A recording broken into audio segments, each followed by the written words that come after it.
News 18 prime নিয়ে সোনিয়া রয়েছে আপনাদের সঙ্গে। শুরুতেই একটু হাওড়ার ঘটনার দিকে নজর রাখবো। প্রেমিককে সঙ্গে নিয়ে স্বামীকে খুন স্ত্রীর, কোথাও মেঘালয়ের ঘটনা মনে করিয়ে দিচ্ছে কি? শ্বশুর বাড়িতে হাওড়ার যুবকের মৃত্যু আর তাতেই অভিযোগ। সোমবার হরিণঘাটায় শ্বশুর বাড়িতে রহস্য মৃত্যু। হাওড়ার শিয়ালডাঙ্গার বাড়িতে ফোন করে মৃত্যুর খবর, কিন্তু ঠিক কি ঘটেছে আরো বিস্তারিত এই বিষয়ে জানাতে পারবে দেবাশিস রয়েছে আমার সঙ্গে। দেবাশিসের কাছ থেকে জানতে পারবো। দেবাশিস, প্রেমিককে সঙ্গে নিয়ে স্বামীকে খুন, আমরা মেঘালয়ের ঘটনা দেখেছিলাম, কোথাও গিয়ে এখানে ঠিক কি ঘটেছে একটু জানতে চাইবো, কারণ কোথাও গিয়ে সেই স্মৃতিটা মনে করিয়ে দিচ্ছে। দেখো, একেবারে এই ধরনেরই একই ধরনের অভিযোগ আসছে কিন্তু মৃত শুভেন্দু সাহার বাড়ির তরফ থেকে। তার কারণ 2020 সালে এই শুভেন্দু সাহার সঙ্গে উমা দেবী অর্থাৎ হরিণঘাটার এই বাসিন্দা মহিলার সাথে তার বিয়ে হয়। তারপর থেকেই কিন্তু এই উমা দেবীর যে প্রেমিক, সে লাগাতার ফোন করতো। শুধুমাত্র শুভেন্দু বাবু নয়, শুভেন্দু বাবুর বোনকে পর্যন্ত ফোন করে তাদের যে অন্তরঙ্গ, তাদের সঙ্গে যে সম্পর্ক রয়েছে, সেই সম্পর্কের অন্তরঙ্গের ছবি পাঠিয়েছে। বলতো এই উমাদেবীর সঙ্গে তার সম্পর্ক রয়েছে, তার ভাই যেন সরে যায়, এই হুমকি পর্যন্ত তাদেরকে দেওয়া হতো। এবং এই ঘটনা যখন প্রকাশ্যে আসে, তারপর থেকেই স্বামী স্ত্রীর মধ্যে কিন্তু লাগাতার বিবাদ চলতো। 2 মাস আগে কিন্তু এই বিবাদ চরমে ওঠে। তখন থেকে কি কিন্তু তার বাপের বাড়িতে চলে যায়। তারপরে প্রতি রবিবার কখনো কখনো তার 2 সন্তানকে দেখতে, তার স্ত্রীর সঙ্গে দেখা করতে শুভেন্দু বাবু যেতেন হরিণঘাটায়। গত রবিবারও গিয়েছিলেন, কিন্তু তারপরেই সেখানে অশান্তি হয়। গোটা রবিবার রাত ধরে, সারা রাত ধরে অশান্তি হয় এবং সোমবার মৃতদেহ উদ্ধার হয় ঝুলন্ত অবস্থায়, যেটা দাবি করেছে তার স্ত্রী অর্থাৎ শুভেন্দু বাবুর স্ত্রী। কিন্তু হাসপাতালে যখন নিয়ে যাওয়া হয়, সেখানে নাকি ভর্তি করা হয়েছিল আননোন, অর্থাৎ রাস্তা থেকে উদ্ধার করা হয়েছে আর অসুস্থ অবস্থায় তাকে ভর্তি করা হয়েছে। এরকমটাই অভিযোগ করছে শুভেন্দু বাবুর পরিবারের লোকেরা। পরবর্তীকালে কিন্তু এটাই সন্দেহ দানা বাঁধে, যখন মৃতদেহ তারা দেখে শরীরের একাধিক জায়গায় আঘাত রয়েছে। শুধু যে ঝুলন্ত অবস্থায় নয়, তীর ওড়না দিয়ে গলায় দড়ি দিয়েছে, অর্থাৎ তার তীর ওড়নাটা পেল কোথা থেকে। মনে করা হচ্ছে তাকে মারধর করা এবং তাকে শ্বাসরোধ করে খুন করা হয়েছে। ইতিমধ্যেই হরিণঘাটা থানায় কিন্তু অভিযোগ দায়ের করেছে। বেশ দেবাশিস, সঙ্গে থাকো। যুবকের মৃত্যুর পরেও নাকি লাগাতার হুমকি, এমনটাই অভিযোগ। মৃতের স্ত্রীর বিরুদ্ধেই হুমকির অভিযোগ। কি মনে করছেন, ছেলেকে কি পিটিয়ে মারা হয়েছে? হ্যাঁ, আমার ছেলে খুব ঠান্ডা নিরীহ, ওর মতো ছেলেই হয় না। তাকে মেরেছে ওরা, আর সবাই মিলে মেরেছে। ওর বাবা, মামা, বউ, ওর মা, ওর মামা তো ভাই, মাসির ছেলে, সবাই মেরেছে। আমরা চাইছি এর বিচার, ওদের শাস্তি হোক, কঠোর শাস্তি হোক। আমি চাই যে খুব শাস্তি হোক, ওইভাবে যেন মারা হয়। মৃতের মায়ের তরফ থেকে কি অভিযোগ সেটা তো আমরা দেখলাম। একটু হরিণঘাটার দিকেও আমাদের নজর রাখতে হবে, তার কারণ মৃতের পরিবার কি বলছে, যার নামে এই অভিযোগ। রঞ্জিত রয়েছে আমার সঙ্গে, আরো ডিটেল জানাতে পারবে এই বিষয়। রঞ্জিত, এই মৃতের স্ত্রী সে কি বলছে, তার কি বক্তব্য, তার পরিবারের কি বক্তব্য?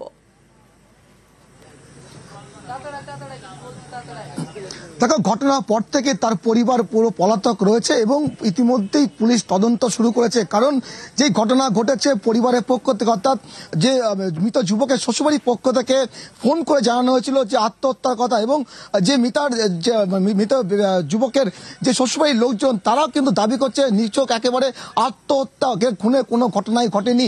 ইতিমধ্যেই পুলিশ তদন্ত শুরু করে। তবে যে ঘটনা, যে অভিযোগ উঠে আসছে, কার্যত একেবারে হারিম করা, কারণ যুবকের উপর অত্যাচার করা হয়েছে এবং এটি আত্মহত্যা নয়, লিখিতভাবে সেই অভিযোগ জানানো হয়েছে পরিবারের পক্ষ থেকে। ইতিমধ্যে হরিণঘাটা থানা পুলিশ তদন্ত শুরু করেছে। তবে এই যে অশান্তি কিন্তু নতুন নয়, এবং যে অভিযোগ তোলা হচ্ছে, যে অভিযোগ কিন্তু একেবারে অনেক দিন ধরেই চলছিল, অর্থাৎ বিয়ে 2020 সালে হলেও তারপর থেকে কিন্তু অশান্তি দানা বাঁধে এবং তৃতীয় ব্যক্তির অবস্থান সেখানে কিন্তু কার্যত অভিযোগের মধ্যে স্পষ্ট করা হয়েছে। অর্থাৎ মৃত প্রেমিককে নিয়েই কিন্তু হত্যা চালানো হয়। শুধুমাত্র প্রেমিক ছিল না, এই ঘটনার পেছনে পরিবারের অন্যান্য সদস্যরা কিন্তু যুক্ত ছিল। রঞ্জিত, এই যে প্রেমিককে সঙ্গে নিয়ে খুন করার কথা বলা হচ্ছে, এই যে তৃতীয় ব্যক্তির আগমন ঘটেছিল স্বামী স্ত্রীর সম্পর্কে বলা হচ্ছে, এই তৃতীয় ব্যক্তি তার খোঁজ পাওয়া গেছে? মানে সে কে, কি করেন, কেন, তা কিভাবে যুক্ত?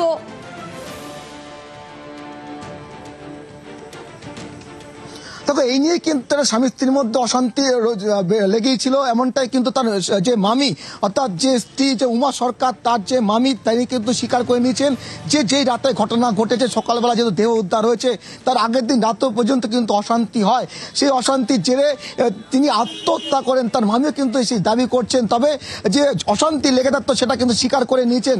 ফলে যে একটা অশান্তি নিয়ে যে কারণ সেই কারণ নিয়ে কিন্তু অশান্তি লেগে থাকতো বলে মনে করছে অন্যান্য যে তদন্তকারীরা। কারণ থানাতে যে অভিযোগ দায়ের করা হয়েছে সেখানে ব্যক্তিকে নিয়ে এই তৃতীয় ব্যক্তির কথা কি এই স্ত্রীর পরিবারের লোকজন জানেন?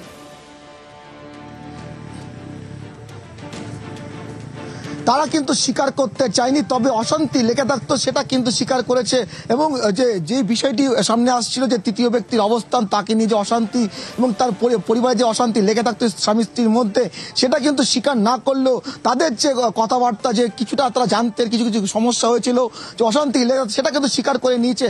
ফলে এখন কিন্তু তদন্ত সাপেক্ষ পুরো বিষয়টি এবং ওই রাতে কি ঘটেছিল সবটাই তদন্তে উঠে আসবে। তবে পরিবারের পক্ষ থেকে যে অভিযোগ তোলা হয়েছে যে শুধু আত্মহত্যা নয়, এটা খুন করা হয়েছে, সেই খুনেরই তদন্ত শুরু করেছে হরিণঘাটা থানার পুলিশ।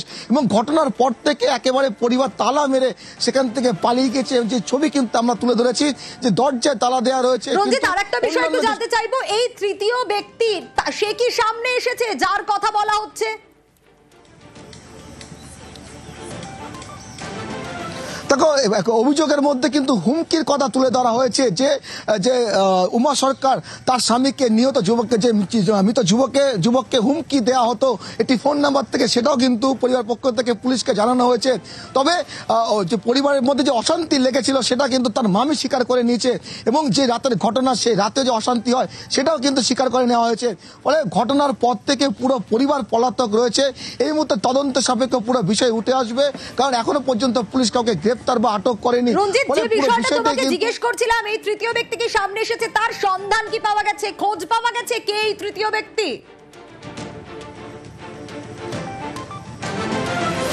দেখো এই তৃতীয় ব্যক্তি হচ্ছে মৃতর যে স্ত্রী তার প্রেমিক এবং সেই প্রেমিকের যে বিষয়বস্তু যে তার যে বিভিন্ন তথ্য সেটা কিন্তু পুলিশকে পরিবারের পক্ষ থেকে ইতিমধ্যেই জানানো হয়েছে এবং একটি ফোন নাম্বার পর্যন্ত যে অভিযোগের মধ্যে জানানো হয়েছে।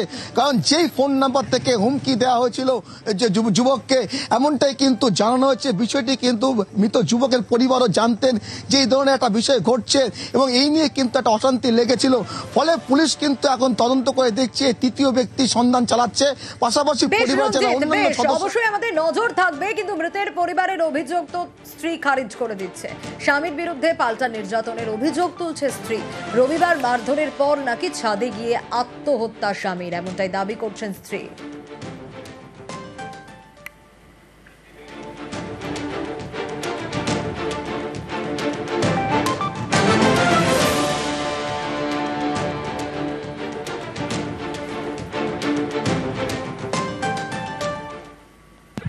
সেরকম কোনো ব্যাপার নেই, জাস্ট ঝগড়া অশান্তি। সেদিনকে রাত্রে এমনি টুকটাক কথা কাটাকাটি, এমনি কথাবার্তা যেমন হয় সেরকম নর্মালি সবকিছু ঠিকঠাকই ছিল। বাস এই সুইসাইড করেছে, নিজেই গলায় দড়ি দিয়েছে। কারোর সাথে কোনো রকম সম্পর্ক আছে না? শুনেছি কিন্তু আমি কোনোদিন দেখিনি।